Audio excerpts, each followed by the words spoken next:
ఏలూరు జిల్లా దెందులూరు నియోజకవర్గం పోతునూరు గ్రామంలో ఇటీవల జరిగిన ఎన్నికల నేపథ్యంలో దెందులూరు శాసనసభ్యులు చింతమనేని ప్రభాకర్ రావు అనుచరులు గ్రామంలోని వైఎస్ఆర్సీపీ కార్యకర్తలకు చెందిన ఇండ్లను రాళ్లతో దాడి చేసి ధ్వంసం చేయడం పట్ల పలువురు వైఎస్ఆర్సీపీ కార్యకర్తలు ఇటువంటి దాడుల్ని ఖండించారు. ఈ సందర్భంగా కార్యకర్తలు మాట్లాడారు. గతంలో మేము కూడా తెలుగుదేశం పార్టీలో తిరిగామని, అయితే కొన్ని పరిణామాల వల్ల వైఎస్ఆర్సీపీలో చేరినప్పటికీ 2019లో వైఎస్ఆర్సీపీ అధికారులు ఉన్నప్పటికీ తాము ఎటువంటి దాడులకి పాల్పడలేదని తెలియజేశారు. ప్రస్తుతం టీడీపీ కార్యకర్తలు గ్రామంలోని శిలాఫలకాలను ధ్వంసం చేశారని, ఇటువంటి సంస్కృతి ఎన్నడూ లేదని, వాళ్లలో కనుక మంచి అనేది ఉంటే ఆ శిలాఫలకాలను తిరిగి నిర్మిస్తే వాళ్ళని సత్కరిస్తామని వైఎస్ఆర్సీపీ కార్యకర్తలు తెలిపారు. ఏ పార్టీ వచ్చినా గ్రామాభివృద్ధి కోసం పాటు పడుతుందని, మరి ఇప్పుడు పరిస్థితి ఏ విధంగా ఉందో ప్రజలంతా గమనిస్తున్నారని తెలిపారు.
ముందు వీళ్ళందరికీ ఒకసారి తీసినాక అప్పుడు అక్కడ వాయిస్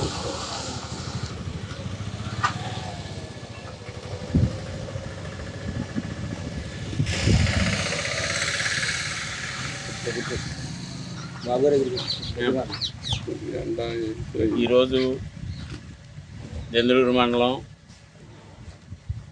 పోతునూరు గ్రామంలో 5వ తారీఖు నుంచి చాలా అరాచకాలు జరుగుతున్నాయి. దానికి ఏంటంటే ప్రతి వాళ్ళు ఏదో వాళ్ళు ఉత్సాహంగా ఉండరు, మనకెందుకులే ఆ రోజులు మనం కూడా కళ్ళు మూసుకొని కూర్చుందాము అని ఎంతో ఓపికతో ఎవరో కూడా ఏం మాట్లాడకుండా ఎవరింటికి వాళ్ళు కూర్చుని ఉన్నారు.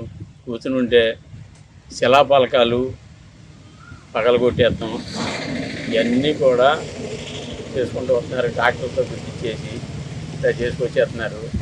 చేసుకొచ్చినా సరే మన వాళ్ళు ఎవరో కూడా చాలా సమయంగా ఓపికగా చేసుకొస్తున్నారు.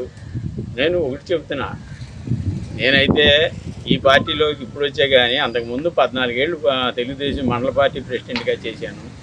2 సార్లు చింతమనేని ప్రభాకర్ గారు వెనకాల ఉండి ఆయన్ని గెలుతాకి నేను కూడా ఆ రోజు సహాయం చేసినా కానీ ఎప్పుడు కూడా ఎట్లాంటి సంఘటనలు జరగలేదు. మేము కూడా ఆ రోజు ఆయన చేశాడు, ఈ రోడ్డు చాలా పెద్దది చేసి ఎంతో మంచి పనులు చేశారు. ఆ రోజు శిలాఫలకాలు వేశారు.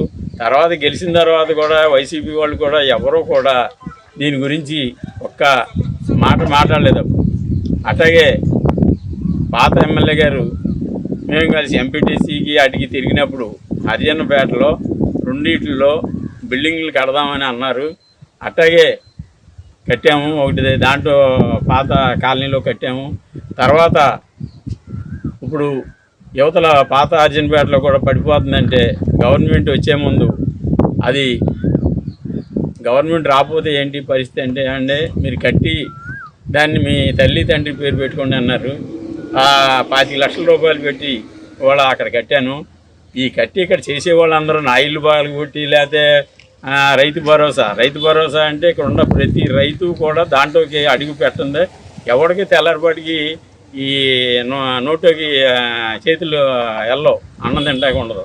అలాంటి దాన్ని బద్దలు కొట్టారు. ఇలాంటిది వీళ్ళందరూ కూడా